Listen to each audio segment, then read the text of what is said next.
American football in Finland.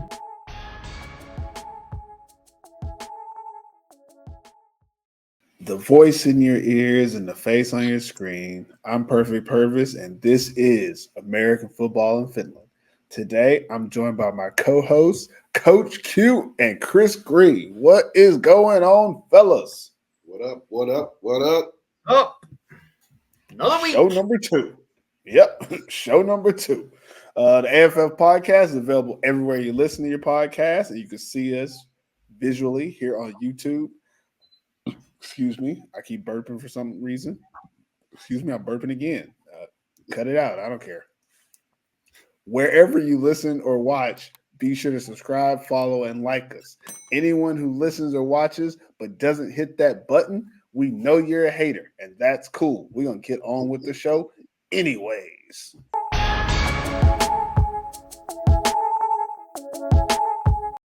All right, so Maple League teams are back in action on Thursday with the Lawyer Crusaders playing against the Porvoo Butchers, and then the Wausau Royals take on the Helsinki Wolverines on Friday, and Saturday we end up with the Senior Crocodiles and the Kuopio Steelers. So let's spend a little bit of time talking about each one of these matchups. First game up, Lawyer Crusaders versus Porvoo Butchers. Q, what's an interesting storyline or question for you? The only question I have is which Butchers team is going to show up? Is it going to be the heavy, the quick hitting, aggressive defense Butchers that we just seen play against the Steelers, or is it going to be the offense kind of stall out early? Few big plays here and there Butchers. That's the biggest thing I got. I want to see Brandon Gwynn come into this game and take control early, put some points on the board early, hit Lucas early if he can again. Because it just does something for this team when they get it going early. It's hard to beat them because their defense is kind of, so stout. They got those linebackers, they got DBs, they got guys all around on the defense that can make a game real hard for you. So if the offense can put up 14 and 21 points, it's going to force the team they play against to throw the ball, and that's something that the Crusaders have only had success with a few players. So I think Porvoo wants to get them in that situation, and then they can have their way. But if they come out and it's a back and forth game some kind of way, then we're back to wondering if Porvoo's that inconsistent team. So that's the biggest thing I got.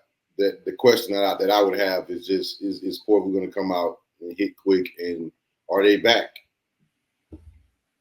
That's a good question. Chris, what about you?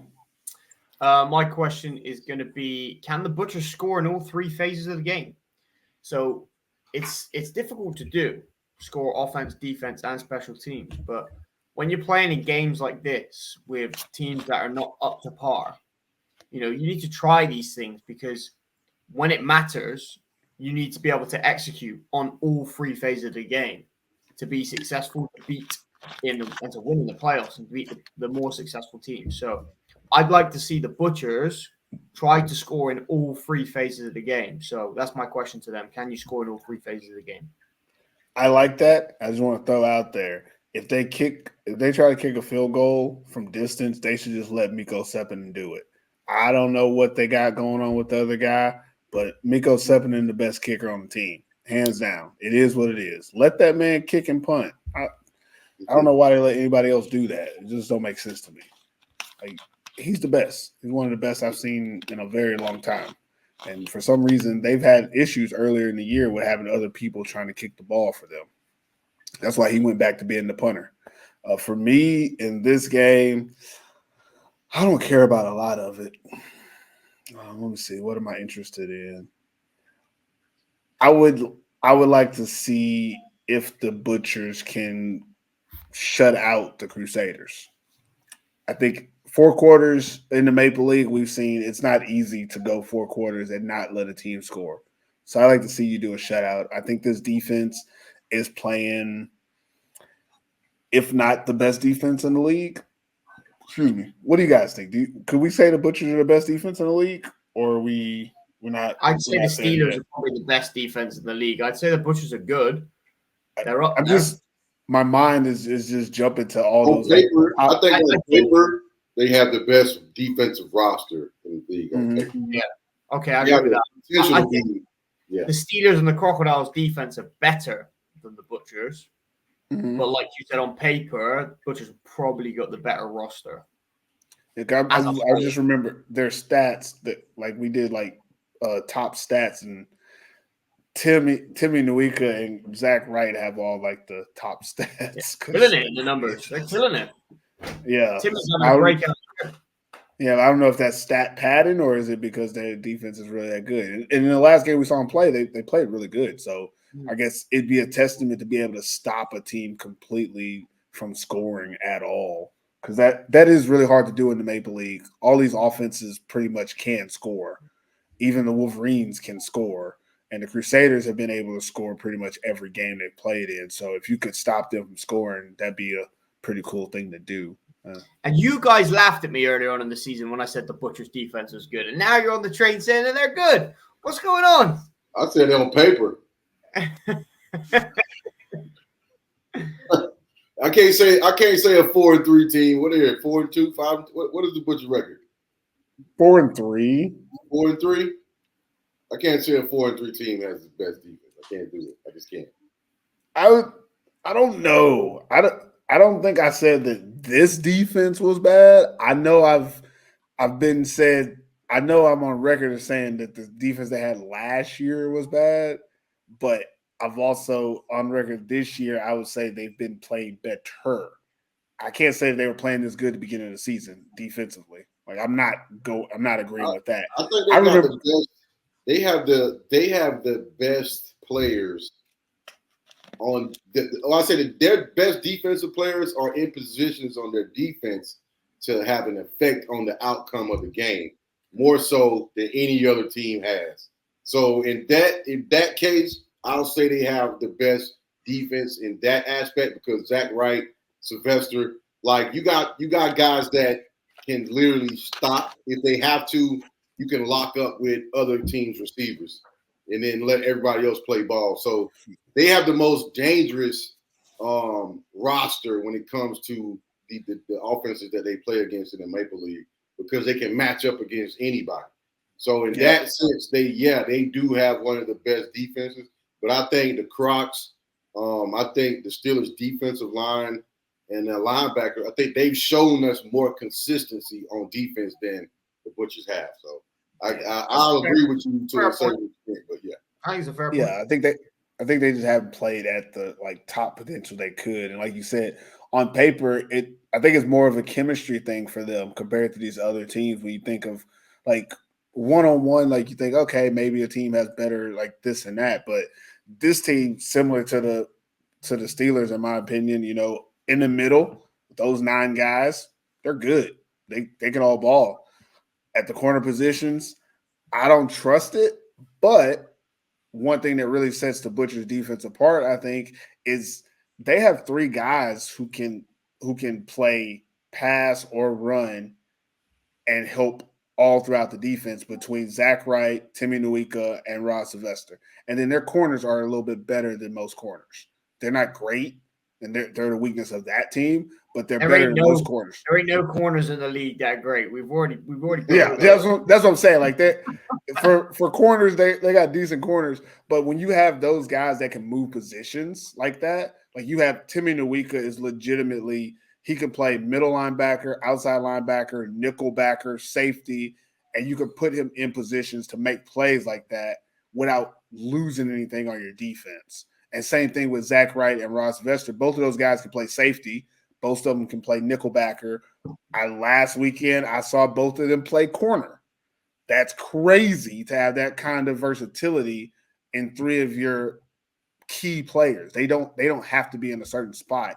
And then up front, your D-line is really stout, and they have a pretty solid rotation. There's like 5 or 6 guys on that D-line like rotating, and they're able to keep them fresh. And they work better that way. The only guy I think that really needs to stay in the game at all times is Jesse Vuxentuda, and they have him playing nose and 3-tech now, which to me that's like Aaron Donald. Like once they start putting him at 3-tech, I'm like that's scary. And even in the last game they played, that was scary. So I know I digress with that, but that's probably all that was interesting about this game anyways. Any key matchups, Q, in this one? Not one. I don't see. I mean, I think the Butchers' defense is just too equipped to be hurt in the running game against the Crusaders. And passing wise, they only really have one option, and I think Zach Wright will probably stay over the top of him. So matchup wise, I don't really see any at all. Excuse me. Respectfully, yeah, that makes sense. What about you, Chris? Anything you might see? I mean, all the Butchers got to do is stop Moses Harris.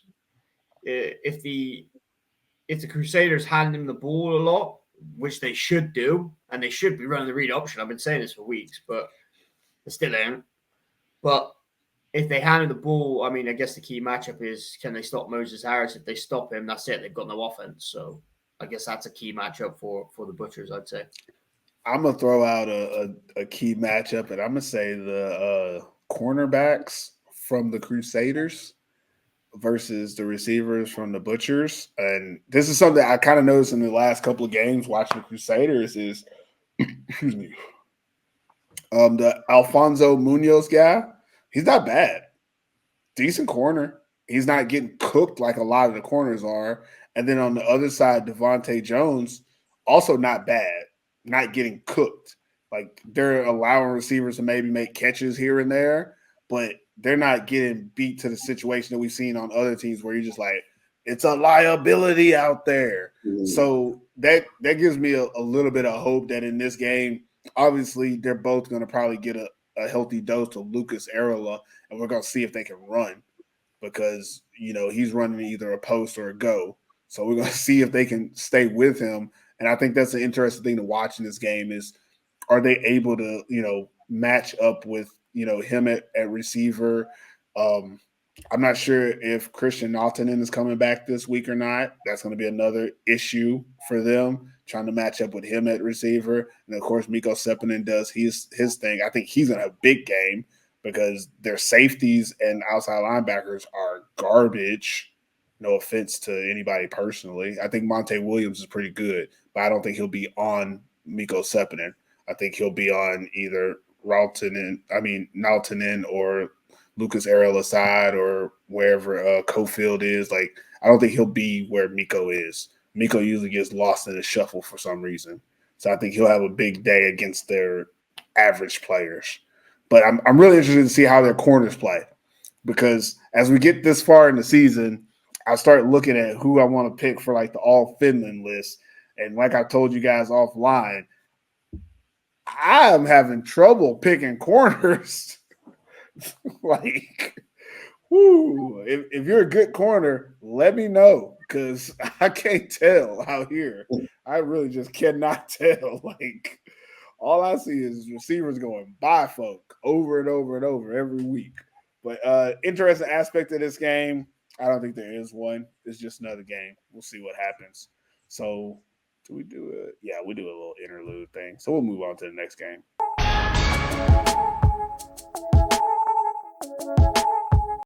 The next game will be the Vasa Royals versus Helsinki Wolverines. It'll be in Vasa. I think this might be a good game. Q, question or storyline for this one? I'll say question will probably be Theo Landers, in the Vasa offense. How productive can they be and put on a good show? It's against the Wolverines. Don't know how many people are actually going to come for the Wolverines, being that that's a long trip. Their season hasn't been going the way they needed to, but Alpha is due for a big game against the Wolverines. So I think any question or interesting aspect would just be, is it going to be all Alpha or is it going to be Theo and Alpha? But also, if Kevin Adams and Will Young can do what they've been doing of late too, if it's possible that their offense can actually score some points, like we've seen them do in the game before, where they actually found a way to get in the end zone. If they could do that, then it might end up being a good game against the Royals. So, but I think Alpha on offense is going to just be way too much for the Wolverines, though. So at the end of the day, I still lean more towards the Royals offense and Sawolski running the ball. I think the biggest thing would be just can they put together a nice product on the field offensively against them. I'm trying to look up the last game. The Wolverines were beating them at one point. It was 14-7 after the first quarter. So, I mean, Chris, what are your thoughts on this one for a question or a storyline? My storyline is this is the battle for 5th place here because it's Team 5 versus Team 6. That's my storyline. How many wins does the Royals have? Royals are 2-4, and the Wolverines are 1-6. Yeah. So we said for the Royals to make the playoffs, they'd have to turn over one of the top 4 teams. But with the Butchers beating the Steelers now, I don't think mathematically, I'm not sure. I know they have to get to 6-6, but I can't see the Butchers slipping up a worse record. So I think playoffs is probably out of the picture for the Royals now. So they're kind of battling for that 5th place spot, and they need to redeem themselves because we've not seen a lot from this Royals team. It's been a bit disappointing, if I'm honest, because we had expectations. Like Alpha, we know what he can do. He's not blown up every single game, and I know that's not to his fault always because he's having to play both ways. He's having to do X, Y, Z. He's not getting the service necessarily from the quarterback that he should be getting. Landers have been doing great in the run game. I feel like they found what they're good at now, so I think they should probably stick to that. You know, run the ball with Landers, run the ball with Swolsty, and then try and get Alpha the ball because it's always those 3 guys on offense.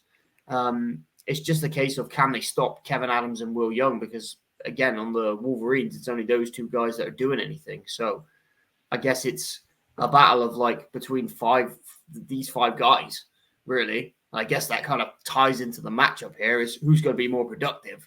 Is it going to be Swosty, Landers, and Alpha, or is it going to be Kevin Adams and Will Young? Or will somebody, emerge from the Wolverines as the no one else is stepping up now? No, we're not playing that. There's no if in this happening. Situation. It's not gonna happen. It's not gonna happen. You know what? For me, my question is: can the Wolverines pull another upset? I mean, this is the opportunity, right? Yep. Like, if they could beat anybody, this would be the team they beat. And again, I don't remember much from the last time these 2 teams played, but I went and looked at the scores again, and because I don't remember what happened, but I remember the Wolverines were in the game, but they ended up losing by a lot. And again, I'm looking at the scorecard, and apparently they were winning 21-20 at halftime. Like, that's what it says here. So it's possible. Like they showed for 2 quarters that they could beat this team. So my question is, can the Wolverines pull the upset? Key matchups. I'll throw out my key matchup because Chris, you already did yours. I would say it's the same key matchup it always is. Alpha versus everybody. Like I don't see anything else that really the Royals are gonna be great. If you don't put Alpha in the mix, they don't got much. So whatever you can do to stop Alpha is going to determine how this game goes, in my opinion. Q, what about you for like a key matchup in this one? The Wolverines' offensive line against the Royals' defensive line. If some kind of way the Wolverines can have some positive plays with Will breaking and maybe Will popping for something big, then they have a chance of upsetting the Royals. If the Royals are the favorite, I'm not even sure if the Royals are the favorite right now. So Wolverines, I mean, anything can happen with them. Like you said, Kevin Adams can hit big on a few plays. You never know. So, but I think that'll be a good matchup to watch just to see if the Wolverines have that confidence to move around the guys that the Royals have on the defensive line. I kind of wonder if just randomly popped in my head. I hope the Wolverines do those like trick plays. Did they do like a hook and ladder last year, or was that this year? They did like a hook and ladder play one time. Do you guys remember that? I don't remember if they throw maybe it was that. No, someone caught it. I want to say Will caught it and then tossed it to somebody. It was a Oh, legit. it might have been this year. Yeah, it might have been this Might year. have been. Yeah. I think it was this year, right? Like, pull some of that out of there, man. I think if they do something like that, I have very little faith in the Royals of being disciplined on either side of the ball. From my opinion, what I've seen from the Royals all year is who the hell knows. Like, that's what I've seen from them all year, and it's like I don't have much faith that they know what they really want to do, which means they're susceptible to getting beat. For the Wolverines, I feel like they've been pretty consistent in being themselves. They haven't really tried to beat anyone else. If they can find ways to get Will into space, I think they have a chance to pull this off. And I think that he's a better talent than most of the defensive players for the Royals. I hope that doesn't get them upset. But yeah, I think he could take pretty much all of them one-on-one if he had to. So, yeah. And I just think that he just needs the opportunity. And it's hard to give him the opportunity when you have linemen who will run into each other instead of block the other team. So, yeah, that's that. Let's move to the next game.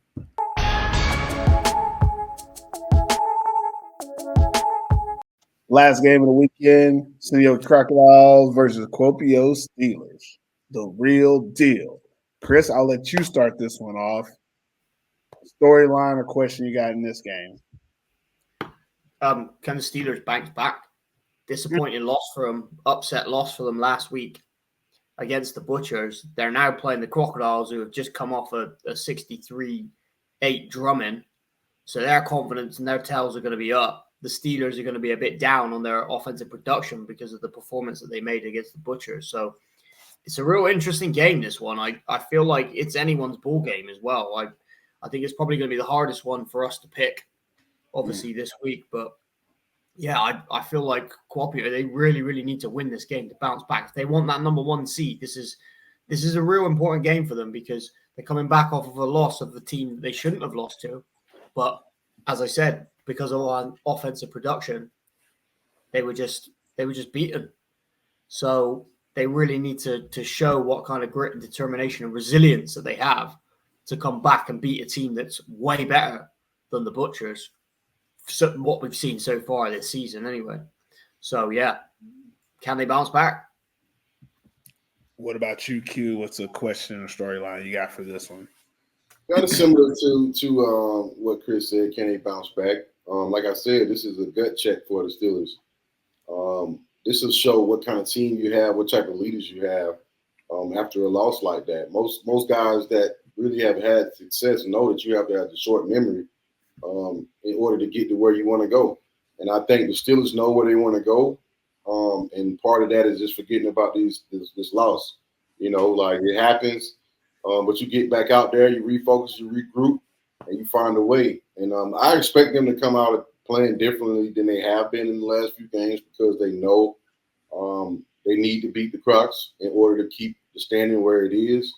So I expect this to be a real hard-fought game between both teams. And also, Christian Powell, how fast will they implement him into this game? The ending of last game where he didn't touch the ball towards the end of the game, like it's certain things that you just can't allow to happen. And I want to see Christian Powell get more of a heavy load against the Steelers this time. 25 carries. I want to see one of those because I think that'll make a difference because now we're going to get to see the Steelers run the ball. We're going to see them have a running back that touches the ball, 15 times. And from what I've seen, got speed. He's a hard runner. It's going to change the way, or it should change the way that people play defense against them. So for the Crocs, it'll be very interesting to see how they approach this game, not knowing what this running back can do. So interesting aspect would definitely be that. Are they going to bounce back? If you say question or whatever it is, but I think that's the biggest thing. But grit time for the Crocs. It's grit time for the Crocs. Are they on their way, and going back to the championship? Are the Steelers just going to be the stop on the way, or is the Crocs the show that they're the big dogs now? And I think a win for them will kind of put them at a different, view. It'll be like, all right, now, like we still here too. I know y'all talk about them a lot, but we talk about the Crocs a lot too. So This will be probably the best game of the weekend, I think. Definitely. For me, I would go with, can the Crocs get some get back? Like, this is a revenge game, right? Like, you played them earlier in the season, they beat you soundly, but again, like what you said earlier, Coach Q, is that they didn't really give CP a lot of run last time. I think I've looked at his stats. I think he had 12 carries last time they played for like 24 yards. So he didn't get a lot of carries, but he also didn't get a lot of yards. He was what some people would call stopped. I would say slowed down, because again, anything under 15 carries, he didn't really have a chance. But I think in this game, it'd be interesting to see how the Crocs play it. Do they decide to, do that whole passing it too much, or do they listen to Q and give that man the ball? Like, I still honestly believe if you ever give Christian Powell the ball 25 times, your team does not lose. I just don't see how that would be possible. And even against the Steelers defense, which is really good, I still feel like he's that guy. So my question for the Crocodiles is, are you going to get that get back? Are you going to get that snap back this game? Keep snapping. Is that what you said, right? They're snapping? Yeah. Snapping. Yeah, you keep snapping. That would be my question. Let's do key matchups. Chris, what about you in this one? What's a key matchup you're looking forward to? Key matchup. This is tough because there are matchups all over the field right here. Yeah, there's a lot in this one. There's a lot of matchups. But one I'm going to go with the Steelers receivers versus the Crocs DBs. Steelers receivers, we know they've got 4 legit guys now. Okay, so the Crocodiles have got to take them away. If they choose to take Brock away, the other guys are going to hurt you. So it'll be interesting to see how they play. Are we going to see a lot of cover 4 for them, where they just try and play aggressive but keep everything in front of them? They're definitely not going to go man, that's for sure, because they'd be silly to go man with the receivers that the Steelers have got. So we'll see what they do here. It'll be interesting because I don't really know what way they're going to go about it. There's too many weapons on this offensive side, and they're going to want revenge from last week because they didn't perform very well last week. Okay, albeit it wasn't down to the receivers just as much as it was down to the QB or the offensive line, but they've got an opportunity now to bounce back and show that they're legit number 1 seed and the legit contenders for the Maple Bowl this year. This is a statement game for them, and the receivers have to show out, and they have to get the ball, and they have to beat these DBs because they should be beating them, because the talent that they've got in this receiving core is next to none. Like, it's probably I'm going to say the Butchers receivers from last year. I know that's going to get a reaction at Q. So the best receivers in the world, right? Yeah, it's a great 4. So I'm excited to see this matchup between the 4 DBs against the 4 receivers. Okay, what about you, Q? What is a matchup in this one that you like? I think the most important matchup is going to be the Crocodiles D line against the Steelers offensive line. I think this is going to be a big matchup because the last few games, Josh Taylor has been able to scramble as much as he wanted to. Whether or not he hit big downfield or not, he was still capable of getting out of the pocket. The Crocs have now basically sculptured their defense to stop the pass. I mean, they got rush ends. They got real deal rush ends. Now, what happens is they don't have the corners necessarily to cover that long. So I think the Steelers should come in this game with a quick game. And this is Coach Q's tip of the game right here. The Steelers come into the game with a quick game. 1-step drops, 2-step drop, whatever you want to call it, slants, bubbles, screens. You need to run plays like this when you have an aggressive D-line like the Crocs have, because you're going to hit big. They're going to overrun plays. They're gonna put themselves in bad positions. This is a perfect game for them to have a running back because of aggressive D-line. You can now run screens, running back screens. You can run draw. All the things they couldn't really run before limited them to the plays that they could call in certain situations. Now 3rd and long, 2nd and long, certain plays, you can now run draws. You can run screens. It gives the defenses a different look from something they haven't seen from this offense before. I think the Steelers have the advantage at the receiver position compared to the Crocs at the defensive back position. So if this matchup in the O-line and the D-line is as good as it should be, I think that'll tell a lot. How much time does Josh Taylor have for him? And also, going back to the Crocs offense, the reason I think they should run the ball because you want to keep Josh Taylor off the field. But the only way that you can keep Josh Taylor off the field is if the ball is in Christian Powell's hand. If the ball is in Christian Anthony's hands, that means a lot of quick plays, a lot of clock stopping, a lot of pass, which means Josh Taylor is going to have more and more opportunities to be on the field. So there it is, Q-tips of the week. Scorpio, run the ball. You got a new toy. You got a new toy. You should make a little segment. Q's top tips of the week. Hey, you got it.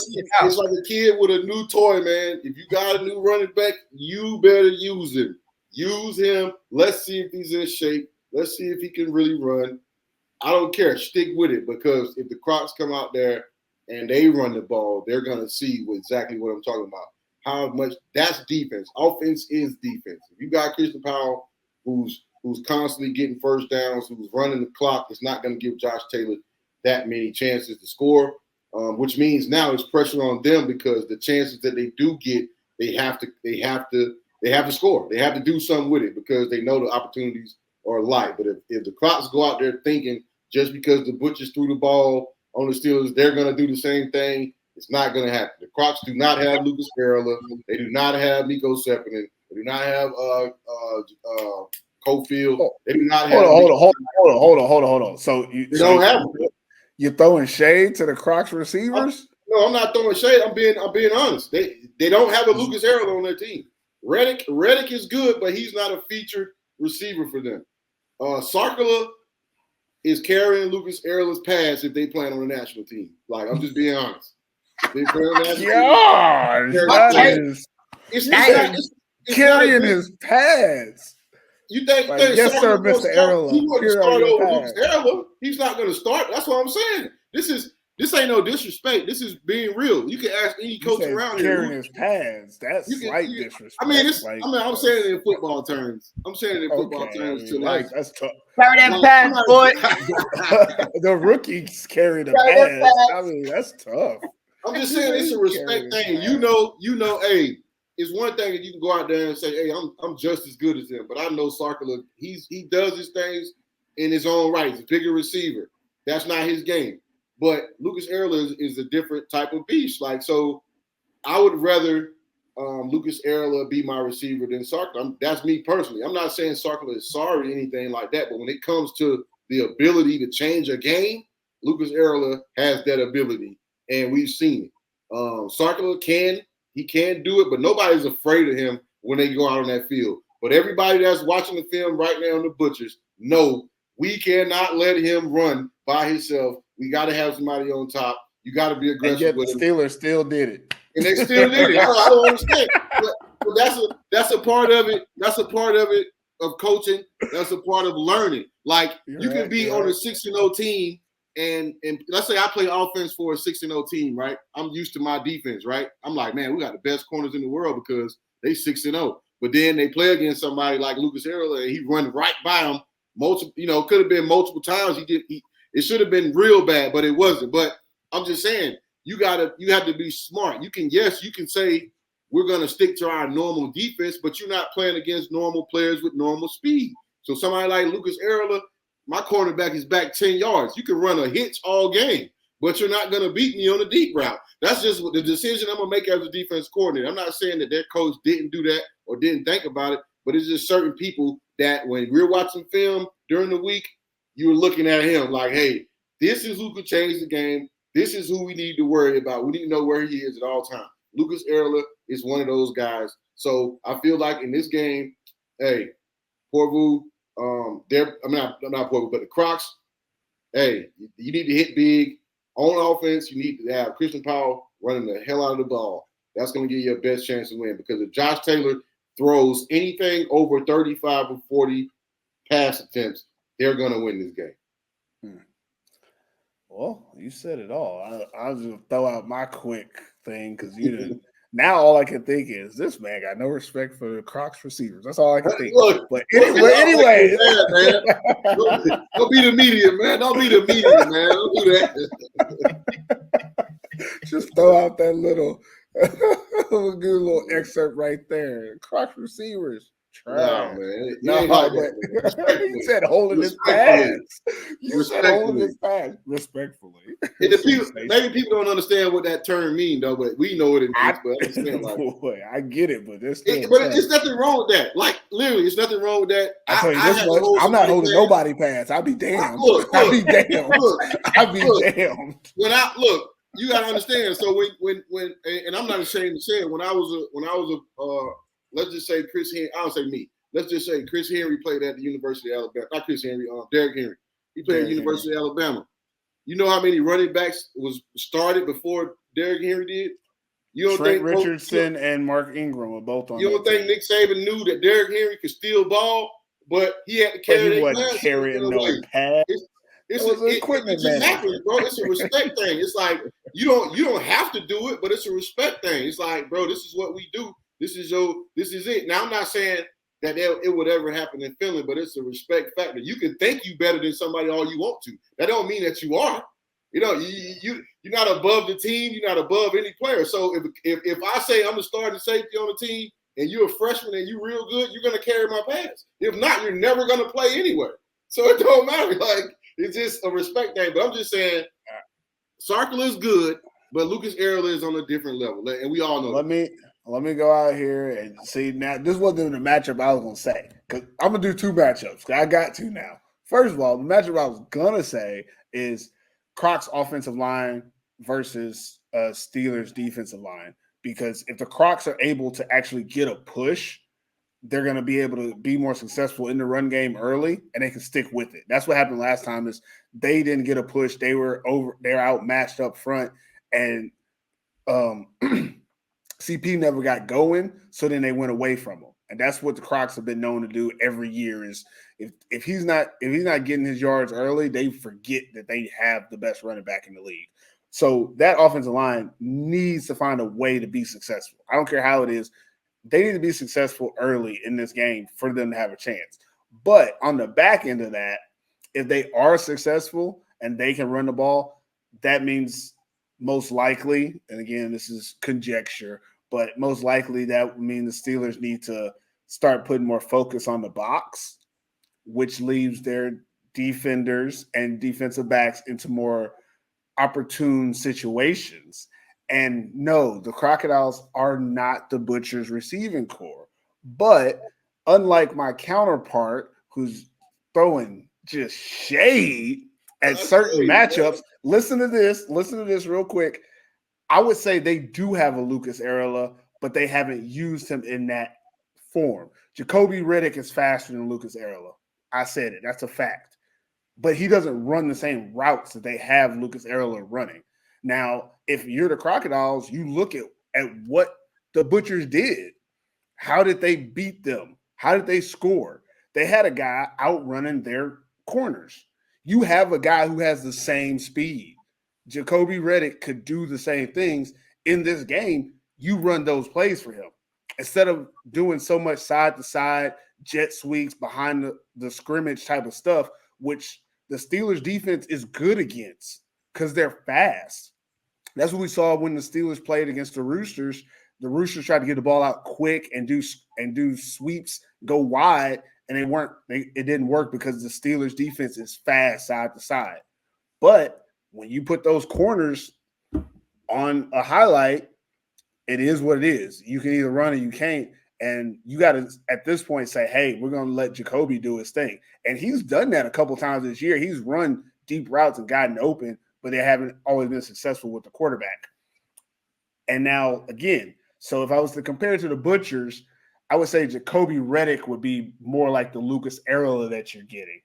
And then when you look at the Butchers receiving core after Lucas Arela, which is the deep route, you look at who's running your mid to outside routes. You say Mikko Sepinen, right? Well, for the Crocodiles, they have this guy named Yoel Sarkala, who's a little bit smaller than his tall 6'4" brother, but runs a damn good post, dig, crossing routes, all the mid stuff that you want, and he has a little bit of speed to him. Pretty good out there. And then you have something that the Butchers don't have. You have a 6'4" monster that if you throw it up, he'll go get it. And you have two very small, well, one small, one regular size cornerback. Number 22 is pretty tall, but number 23 is pretty short.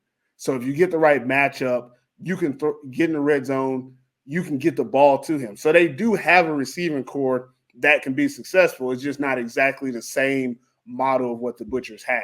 But they actually do match up player for player with the Butchers receiving core. Just had to put that out there.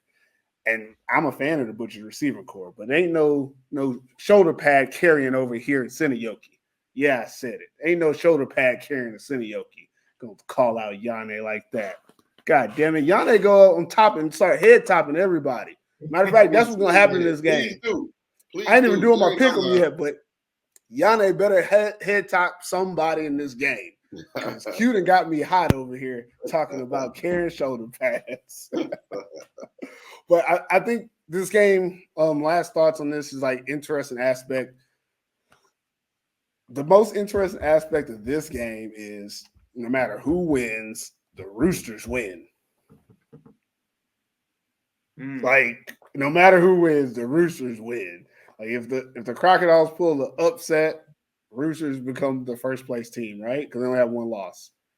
And then if the Steelers win, the Roosters still, now they're even further away from the Crocs. Like, that it's a win-win for them who have a bye week. That's the most interesting thing about this game. Are you a fan of the American Football in Finland podcast? Show your support in style. Rock our logo proudly on hoodies, t-shirts, beanies, and snapbacks, all designed for fans like you. Join us in celebrating American football in Finland. Grab your gear and be a part of the AFF community. Are you an athlete looking for a community? Are you an athlete who feels alone in the process of trying to get to the next level? Join Ballers Members, a tribe for athletes in Europe with elite level mindset led by international legends Alpha Juice Jallo and Jock Crawford. Have a brother right in your backyard. If this is the community that you're looking for, DM Ballers International on Instagram at BallersINT. Join Baller Members today. So our pick'em rankings, just so people know where we're at. And nothing changed from last week. Everybody went 2-1 because we all had the exact same picks. Andy B's in first, Coach Q, then Coach Mike. They're tied in second. Then we got Chris Green and Jamal Clay tied for fourth. And then we have Finland Swami, Ellie M, and then me in last. And we're going to do our picks now, and we'll let Chris do his picks first so he can get out of here because I know he's got to go. So, Chris, give us your picks and why. So, first game, Porvoo Butchers, Loya Crusaders. I'm going with the Butchers. They're the better roster. They're coming off of a big win against the Steelers last week. They need to keep the ball rolling. It's an important game for them because it's a must-win game. Well, every game is pretty much a must-win game for them now. So if they want to make top four, they need to make sure they're winning as many games as they can. So, yeah, I feel like the Butchers are just a better team here. I feel like if the Crusaders are going to provide some resistance, they need to do it through Moses Harris, but I think the Butchers are just too strong for them. Second game, Royals and Wolverines. I'm going with the Vassal Royals. I feel like the combination of Alpha, Theo, and Swolsty is better than the combination of Kevin and William Young. And that's what I'm basing my pick on because those are the only 5 guys that are doing anything for these two teams. So, yeah, I'm going to go with those 3 guys. I feel like the Royals probably just picked them. And I think because the Royals are at home as well, I can't see the Wolverines traveling too well with too many players up to Vassar because it is a long old drive. Now we get to the most important game, which is the Crocodiles against the Steelers. I'm going to stick true to my guys. I'm going to stay with the Steelers, even though after a loss last week, I feel like they're going to bounce back. I feel like they are the number 1 seed. I feel like they're the best team in the league, and I think that last week was just a bit of a blip, and they're going to come back strong this week with a good week of practice. They've got a new import running back. Let's hope they use him in the right way. and they run the ball. I feel like if they run the ball well, it's going to open up the play action and more passing lanes for the receivers, and we know what the receivers of Kuopio can do. So, yeah, I'm going Butchers, Royals, and Steelers. That's my 3. I want to score for the Steelers game. You want to score? Steelers versus Crocs. I want to score for Steelers Crocs. Since you called it. Okay, I am going to go 28 Steelers. And Crocodiles, I'm going to say 20. 28-20. Not bad. Similar scoreline to when they first played. Similar. Okay. Yeah, it was like 24-14, right? Or 24-10, something like that. All right, Q, what about you? Who are your picks and why? We're going first games, Butchers and the Wolverines, right? First game is Crusaders and the Butchers. I don't have the list right here. Okay. Yeah. I'm going Butchers because I think the Butchers are a better team. I think they'll play better. I think now they're in the point in the season where they know they have to get wins and they know they have to play consistent football.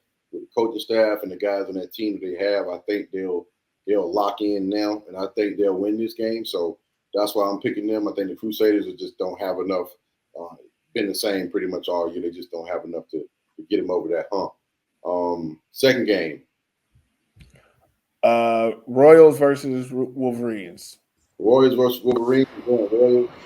Like Chris said, and Alpha, Swarovski, and Landers are just too much for what the Wolverines have. I think they'll produce much more than the Wolverines do. So I'm going with the Royals in that game. And in the last game, the Kuopio Steelers against the San Diego Crocodiles. Yeah, I'm gonna stick true and go with the Steelers.